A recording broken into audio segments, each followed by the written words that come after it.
जय महाराष्ट्र मित्रांनो, राज्याच्या राजकारणातून अतिशय महत्त्वाची बातमी. ठाकरेंच्या बाजूने पहिलाच कल. स्थानिक स्वराज्य संस्थांच्या निवडणुका ह्या ठाकरेंच्या बळावर शिवसैनिक जिंकणार. निष्ठावंत शिवसैनिकांचा विजय हा आतापासूनच व्हायला लागलेला आहे. सर्वात मोठा हा निकाल आपण या महत्त्वाच्या बातमीपत्रात बघणार आहोत. चॅनलवर जर तुम्ही नवीन असाल तर चॅनल सबस्क्राईब करून बेल आयकॉन प्रेस करा आणि तुम्ही जर ठाकरे समर्थक असाल तर कमेंटमध्ये नक्कीच मी कट्टर ठाकरे समर्थक शिवसेना UBT लिहायला विसरू नका. तर आपण बघणार आहोत सर्वात मोठी जिल्ह्यातील ग्रामपंचायत ठाकरेंच्या शिलेदारांनी कशी जिंकली आहे. 17 सदस्य असलेली ग्रामपंचायत मोठ्या फरकाने ठाकरे गटाने जिंकल्यानंतर शिवसैनिकांनी गुलाल उधळला. आपण सुरुवात करूया की नेमकी कोणती ग्रामपंचायत आहे. वाशिम जिल्ह्यातील ग्रामपंचायत फक्त मोठी नव्हे तर आर्थिकदृष्ट्या अत्यंत मजबूत मानली जाते. दरवर्षी लाखो रुपयांचा निधी मिळणारी ही पंचायत स्थानिक स्वराज्य संस्थांचं केंद्र मानली जाते. मागील 20 वर्षापासून भाजपाने येथे सत्ता टिकवली होती. अनेक विकास कामे केल्याचा दावा त्यांनी केला होता. मात्र ठाकरेंच्या शिलेदारांनी ही ग्रामपंचायत कशी जिंकली आणि किती फरकाने जिंकली ते सुद्धा आपण बघणार आहोत. गेल्या 2 वर्षात परिस्थिती बदलत गेली. शिंदे भाजप सरकारच्या काळात स्थानिक कार्यकर्त्यांमध्ये असंतोष वाढला. निधी वितरणातील असमानता, स्थानिक विकासात झालेली ढिलाई आणि सत्ताधाऱ्यांचा अहंकार यामुळे जनतेचा रोष वाढू लागला. त्याच पार्श्वभूमीवर ठाकरे गटाने स्वाभिमानाचा लढा, मराठी माणसाचा विजय या घोषवाक्यासह मोहीम उभारली.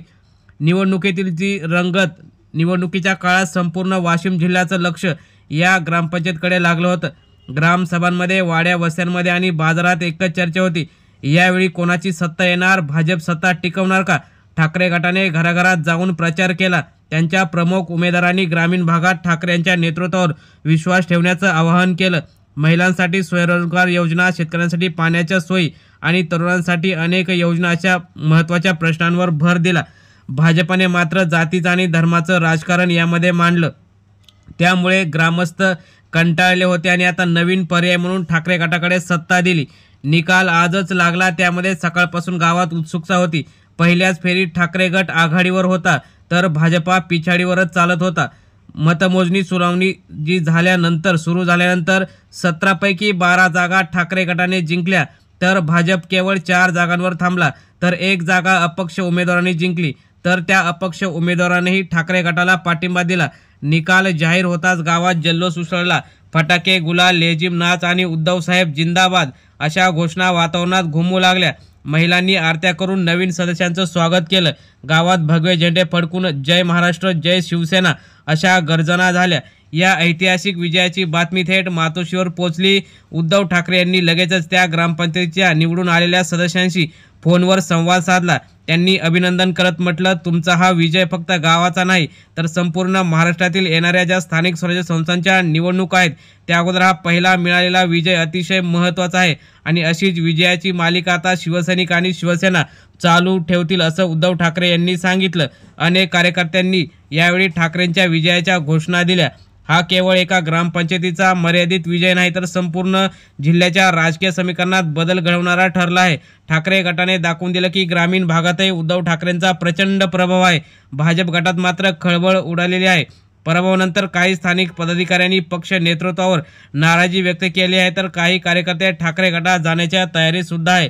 त्यामुळे निवडून आलेल्या ठाकरे गटाच्या सदस्यांनी गावच्या विकासासाठी आपण ठाकरेंच्या बाजूने उभे राहिला त्याबद्दल ग्रामस्थांना सुद्धा त्यांनी धन्यवाद दिले. आणि येणाऱ्या प्रत्येक स्थानिक स्वराज्य संस्थांच्या निवडणुकीवेळी त्यांनी सांगितलं की आता हा विजय महाविकास आघाडीचा जो काही पुनरागमन झाला आहे, महाराष्ट्रात ठाकरे गटाची पकड पुन्हा मजबूत होण्याचे संकेत या निकालाने दिलेले आहेत. त्यामुळे आता राज्यभरात मातोश्री ते ग्रामपंचायत हे अभिनय सुरू करत वाशिमचा विजय हा त्या मोहिमेला बळ देणारा ठरला आहे. आणि पहिलाच विजय असा मोठा मिळाल्यानंतर उद्धव ठाकरेंनी सुद्धा शिवसैनिकांना शाबासकी दिली. त्यामुळे येणाऱ्या काळात ज्या काही स्थानिक समस्या आणि आहेत त्या शिवसैनिक दूर करतील आणि येणाऱ्या निवडणुकीमध्ये असा मोठा प्रचंड विजय स्थापन करतील असं त्यांनी सांगितलं.